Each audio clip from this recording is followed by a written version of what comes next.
Psychology of money. अगर आपसे पूछे कि रिच और वेल्दी में क्या अंतर है तो मुझे नहीं लगता कि कोई आसानी से बता सकता है। मेरे पास एक ऐसी किताब है जो रिच और वेल्दी के बीच का अंतर बताएगी। मॉर्गन हाउसल की द साइकोलॉजी ऑफ मनी। 21वीं सदी की एक ऐसी किताब उन सभी बातों के बारे में जो हम जानते हैं लेकिन पहचानते नहीं। कई लोग अक्सर कहते हैं कि पैसों के बारे में अपने एजुकेशन सिस्टम में कभी सिखाया नहीं जाता, और बहुत से ऐसी बातें हैं जो किसी स्कूल में पढ़ाई नहीं जाती, फिर भी इंडिया की पॉपुलेशन इतनी है। इस किताब में यह बताया गया है कि पैसा कमाने के लिए आपका बहुत स्मार्ट होना ज़रूरी नहीं है, बल्कि इसके लिए आपका अपना व्यवहार ही ज़्यादातर जिम्मेदार होता है। हालांकि हमें अक्सर सिखाया जाता है कि पैसा कमाने के बहुत से रूल्स होते हैं। इस किताब के ऑथर मॉर्गन हाउसल ने 19 शॉर्ट स्टोरीज़ के ज़रिए हमें वह तमाम सुझाव दिए हैं जिनको सीखकर हम अपने पैसे का सही इस्तेमाल कर सकते हैं और अपनी फाइनेंशियल पोजीशन को लगातार बेहतर बना सकते हैं। इस किताब में यह समझाया गया है कि दरअसल हम इंसान लॉजिकल नहीं बल्कि साइकोलॉजिकल होते हैं। सब लोगों का यही मानना होता है कि आज की तारीख में हम अपनी लाइफ के लिए बिल्कुल परफेक्ट डिसीजन ले रहे हैं, लेकिन फिर भी कुछ साल गुजर जाने के बाद जब हम पलटकर पीछे की तरफ देखते हैं तो यह सोचते हैं कि काश हमने उस वक्त कुछ अलग डिसीजन लिया होता तो शायद आज हमारी लाइफ ज़्यादा बेहतर होती। फिर भी जब बात पैसों के बारे में डिसीजन लेने की होती है तो दुनिया में ज़्यादातर लोग अपने डिसीजन इमोशनल होकर ही लेते हैं और फिर अपने उन डिसीजन को लॉजिकल सही साबित करने की कोशिश भी करते हैं। इसकी वजह यह है कि असल में जो सीख हमें पहले मिलनी चाहिए थी वह हमें बाद में मिलती है। यहाँ पर ऑथर ने हमारी मदद करने के लिए साइकोलॉजी और माइंडसेट से रिलेटेड उन फैक्ट्स के बारे में डिस्कस किया है जिनकी वजह से हम जाने अनजाने में गलत डिसीजन लेते हैं और जिनके बारे में सीखकर आप बहुत जल्दी अपनी फाइनेंशियल पोजीशन को बेहतर बना सकते हैं। No one's crazy. हम अपनी ज़िंदगी के दौरान इसके एक छोटे से पार्ट को ही एक्सपीरियंस कर पाते हैं और इसी के बेसिस पर हम यह मान लेते हैं कि दुनिया के काम काज करने का यही तरीका है। लेकिन असल में सच्चाई यह है कि हम जो भी एक्सपीरियंस करते हैं वह हमारे सरकमस्टेंसेस, पालन पोषण के तरीके और दूसरे कई फैक्टर्स पर डिपेंड करता है। मिसाल के तौर पर जो इंसान गरीबी में पलकर बड़ा हुआ है उस इंसान की सोच रिस्क और रिवार्ड के बारे में उस इंसान से बिल्कुल अलग होगी जो अमीरी में बड़ा हुआ है। एक रिसर्च के मुताबिक किसी भी इंसान की रिस्क लेने की कैपेसिटी उसकी पर्सनल हिस्ट्री पर डिपेंड करती है, ना कि उसकी एजुकेशन या इंटेलिजेंस पर। सभी लोगों का फाइनेंशियल डिसीजन एक दूसरे से अलग होता है जो पूरी तरह से उसके एक्सपीरियंस और हालातों पर डिपेंड करता है। लोग अपने पैसों के बारे में कोई भी डिसीजन उस वक्त उनके पास मौजूद इंफॉर्मेशन और एक्सपीरियंस के बेसिस पर ही लेते हैं। दरअसल हर एक शख्स यही सोचता है कि वह क्रेजी नहीं है और वह पैसों के बारे में सब कुछ जानता है। कुछ लोग पैसे कमाने के लिए नौकरी की तलाश में निकलते हैं तो कुछ लोग एंटरप्रेन्योर बनना चाहते हैं। इसका मतलब यह है कि हर शख्स पैसों के बारे में अलग तरीके से सोचता है और खुद को समझदार समझता है। इसीलिए ऑथर का कहना है कि आप अपनी लिमिट को समझें और उन लोगों को देखें जिन्होंने ज़िंदगी में गरीब होने के बावजूद खूब पैसे कमाए। आप भी उन लोगों से इंस्पिरेशन लेकर ज़िंदगी में आगे बढ़ सकते हैं और खूब पैसे कमा सकते हैं। Luck and risk. आपके पहचान का कोई वेल्दी पर्सन होगा, उसके वेल्थ के पीछे लक होना चाहिए या रिस्क जो उसने अपने फाइनेंशियल डिसीजन में लिया था। फोर्ब्स मैगज़ीन भी ऐसा ही करती है। यह हमें केवल उन लोगों की कहानियाँ बताता है जिन्होंने रिस्क लिया या गलत डिसीजन लिए लेकिन फिर भी सफल हुए। साथ ही फोर्ब्स उन सभी लोगों के बारे में बात नहीं करता जिन्होंने सही डिसीजन लिए लेकिन बैड लक ने उनका साथ नहीं छोड़ा। मार्क जुकरबर्ग ने भविष्य का सटीक विचार करके याहू के $1 बिलियन के प्रस्ताव को नकार दिया और अब पूरी दुनिया इसकी प्रशंसा कर रही है। लेकिन जब याहू ने माइक्रोसॉफ्ट के इसी तरह के प्रस्ताव को ठुकराया था तो मूर्खों ने अच्छे मौके को लात मार दी। इस तरह की आलोचना दुनिया भर में की गई थी। इसका मतलब हार्ड वर्क के साथ रिस्क लेने की ताकत, उसके साथ गुड लक भी होना चाहिए। नेक्स्ट है नेवर इनफ। पैसे कमाने के दौरान अपनी संतुष्टि का पता लगाएं, क्योंकि जब तक आप यह नहीं जानते कि आप कितना चाहते हैं तब तक आप अपने जीवन में शांतिपूर्ण जीवन नहीं जी पाएंगे।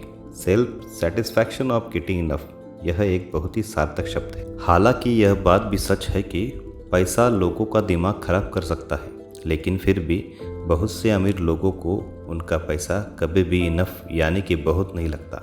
यह ऑथर कहते हैं कि चाहे हमारे पास कितनी भी चीज़ें क्यों ना हो, लेकिन हम फिर भी दूसरों को देखकर खुद से कंपेयर करते हैं और हमेशा ऐसी चीज़ें चाहते हैं जो दूसरे के पास है।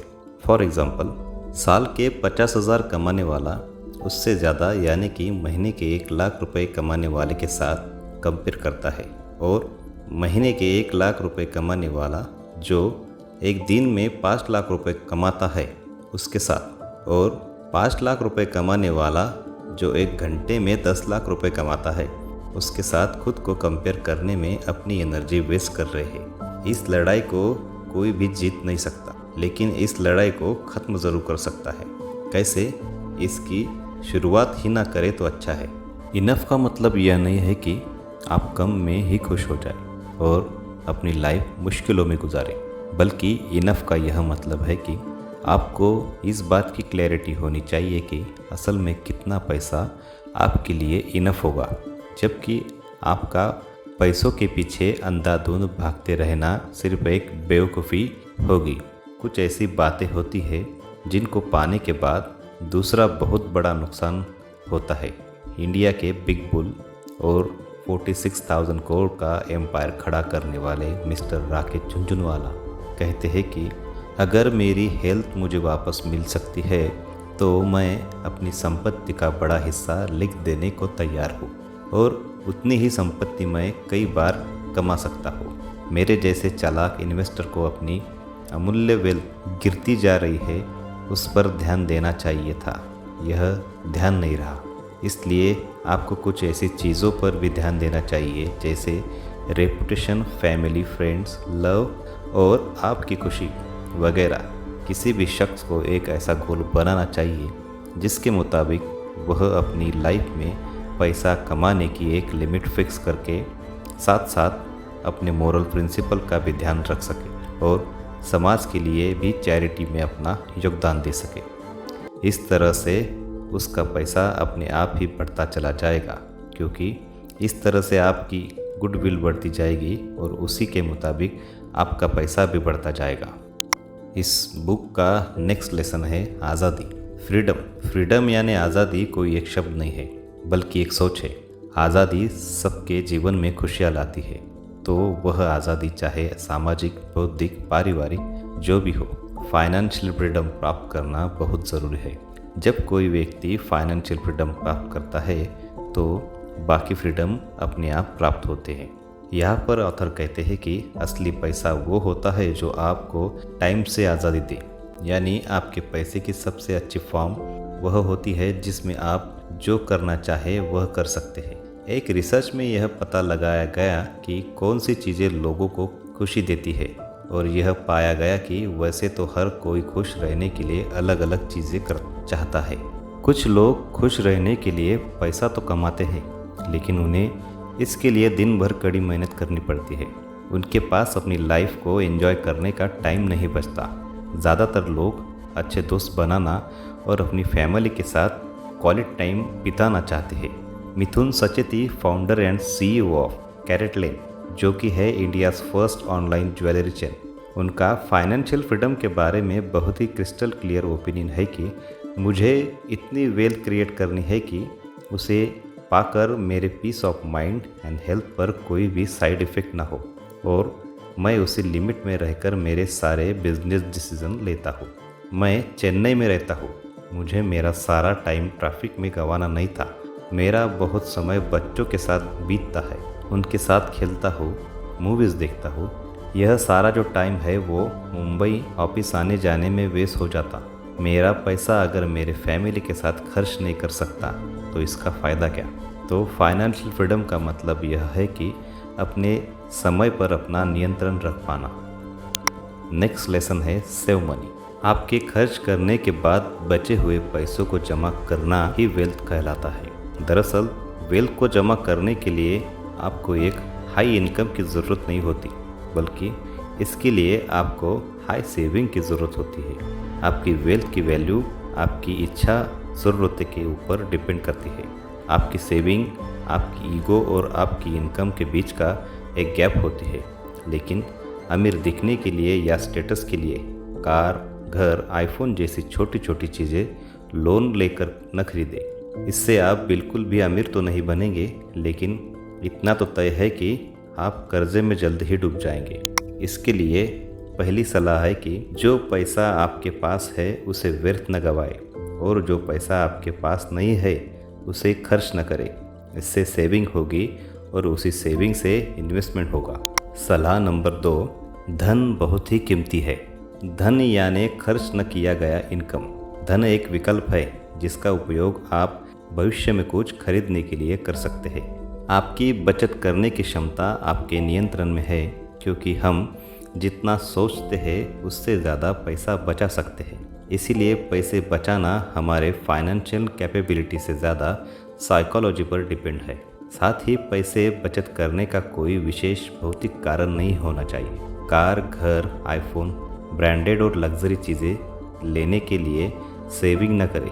Saving for saving. भविष्य की कठिनाइयों और संकटों का सामना करने के लिए पैसा हमेशा हाथ में होना चाहिए, और इन संकटों में आपको अपनी सेविंग को सेव करने के लिए अपने समय पर नियंत्रण और फ्लेक्सिबिलिटी पैसे के 2 सबसे बड़े लाभ हैं। और आपके पास हर चीज़ के लिए ज़्यादा ऑप्शन होते हैं। फ्लेक्सिबिलिटी आपको एक कॉम्पिटिटिव एडवांटेज देता है, जिसका मतलब है कि आप किसी अच्छी जॉब का वेट कर सकते हैं, या आप कोई नई स्किल सीखने के लिए टाइम निकाल सकते हैं। ऑथर कहते हैं कि बचत करने के मामले में 3 तरह के लोग पाए जाते हैं। पहले वो जो यह सोचते हैं कि उन्हें बचत करने की ज़रूरत नहीं है। दूसरे वो जो यह सोचते हैं कि वे बचत नहीं कर सकते। तीसरे वो जो बचत करते हैं और वक्त के साथ साथ बहुत वेल्दी बन जाते हैं। उनका बुढ़ापा आराम से कटता है। लेकिन पहले और दूसरी तरह के लोग अपनी बाकी उम्र तंग हाल की ज़िंदगी गुजारते हैं और दूसरों पर डिपेंड रहते हैं। वे स्वभाव से बहुत कड़वे भी हो जाते हैं। इसीलिए आप इन सब परेशानियों से बचने के लिए आज से ही बचत करना सीखिए और बचे हुए पैसों को इन्वेस्ट कीजिए। दोस्तों, दुनिया में कोई भी चीज़ फ्री नहीं होती। अगला लेसन है नथिंग्स फ्री। हर चीज़ की एक कीमत होती है, लेकिन सभी कीमतें लेबल पर नहीं होती, और किसी भी चीज़ की कीमत हमें तब तक स्पष्ट नहीं होती जब तक हम उसका अनुभव नहीं करते। मान लीजिए आप एक कार चाहते हैं, तो इसकी कीमत 10 लाख रुपए है। आपके पास 3 ऑप्शंस हैं। पहला, 10 लाख रुपए देकर खरीदें। दूसरा, सेकंड हैंड कार खरीदना। और तीसरा, कार चोरी करना। 99% लोग इस तीसरे ऑप्शन का यूज़ नहीं करते, क्योंकि सज़ा की कीमत फ़ायदे से ज़्यादा है। यह तीसरा ऑप्शन जिसका इस्तेमाल लोग शेयर बाज़ार में ज़्यादा मुनाफा कमाने के लिए करते हैं। वे हर दिन बहुत सारे शेयर्स ट्रेडिंग करते हैं। शेयर्स की ट्रेडिंग करने वाले समय की कीमत चुकाए बिना ज़्यादा मुनाफा कमाने के चक्कर में दुगनी कीमत चुकाते हैं। समस्या यह है कि लोग कार की कीमत चुकाते हैं, घर, भोजन, यात्रा की कीमत चुकाते हैं, फिर अपने इन्वेस्टमेंट से सर्वोत्तम रिटर्न्स पाने के लिए समय की कीमत चुकाते नहीं। दरअसल इन्वेस्टमेंट में आपका सिर्फ पैसा ही नहीं लगता, बल्कि उसमें वॉलेटिलिटी यानी अस्थिरता, फियर, डाउट, अनसर्टेनिटी और रिग्रेट भी शामिल होते हैं। इसीलिए अगर आप अच्छे रिटर्न्स पाना चाहते हैं तो आपको वॉलेटिलिटी की कीमत चुकानी होती है। लेकिन अगर अस्थिरता को फीस के रूप में देखा जाए तो चीज़ें अलग दिखती है। यह इन्वेस्टमेंट के बारे में भी सच है। बाज़ार में उतार चढ़ाव अक्सर एक फीस होती है, फाइन नहीं होता। जिस तरह आपको यह पूरी नॉलेज सुनने के लिए भी अपना कीमती समय देना पड़ा। दोस्तों, एक बात हमेशा याद रखना, प्रगति इतनी धीमी होती है कि बहुत से लोगों को इसकी भनक तक नहीं लगती। नेक्स्ट लेसन है यू विल चेंज। यहाँ पर ऑथर कहते हैं कि आप आसानी से अपने फ्यूचर गोल को इमेजिन कर सकते हैं, लेकिन एक रिसर्च के मुताबिक इस बात का पता चला है कि लोग इस बात से तो अवेयर रहते हैं कि पास्ट से लेकर अब तक वह कितना बदल चुके हैं, जबकि वह इस बात को अंडर एस्टिमेट करते हैं कि फ्यूचर में वह कितना बदल जाएंगे। अगर आप भी यह पता लगाना चाहते हैं कि आप फ्यूचर में कितना बदल जाएंगे, तो आप इन 2 बातों का ध्यान रखिए। पहला यह है कि आप कभी भी लो इनकम के साथ खुश रहने की प्लानिंग मत कीजिए और ना ही घंटों तक लगातार काम करने की प्लानिंग। और दूसरा यह है कि आप इस बात को एक्सेप्ट करें कि आप कभी भी अपना माइंड चेंज कर सकते हैं। दरअसल हमारी रियलिटी वक्त के साथ बदलती रहती है, इसीलिए हमें भी अपने गोल्स और स्ट्रैटेजी को सिचुएशन के मुताबिक बदलते रहना चाहिए। ऑथर कहते हैं कि आपने जो भी सपने और गोल्स आज बनाए हैं, हो सकता है कि वे कभी पूरे न हो, लेकिन फ्यूचर में हम कुछ नया भी कर सकते हैं। आप अपने पास में ही जीते न रहिए और यह मत सोचिए कि स्कूल या कॉलेज में आपके मार्क्स तो बहुत कम थे, इसलिए आप अच्छे स्टूडेंट नहीं थे। असल में इससे कोई फ़र्क नहीं पड़ता, क्योंकि आपका फ्यूचर आपके पास पर डिपेंड नहीं करता। आप जब चाहे अपना फ्यूचर बना सकते हैं। कोई भी शख्स कभी भी छोटा सा बिजनेस लगाकर भी लाखों करोड़ों कमा सकता है। इसीलिए आपके दिमाग में समाज के नाम पर जो फालतू का डर भरा हुआ है, उसे बाहर निकाल दीजिए और असली किताबें पढ़कर नया ज्ञान हासिल कीजिए। आपको यह बुक समरी ज़रूर समझ में आई होगी, तो प्लीज़ वीडियो को लाइक करें, रीडिंग कल्चर चैनल को ज़रूर सब्सक्राइब करें। हम सबका समय बहुत कीमती है। आपने अपना कीमती समय देकर मेरे काम को अप्रिशिएट किया, इसलिए आपका बहुत धन्यवाद। मैं ऐसे ही दिलचस्प किताबें लाता रहूँगा। आपका दोस्त हर्षल। जय हिंद।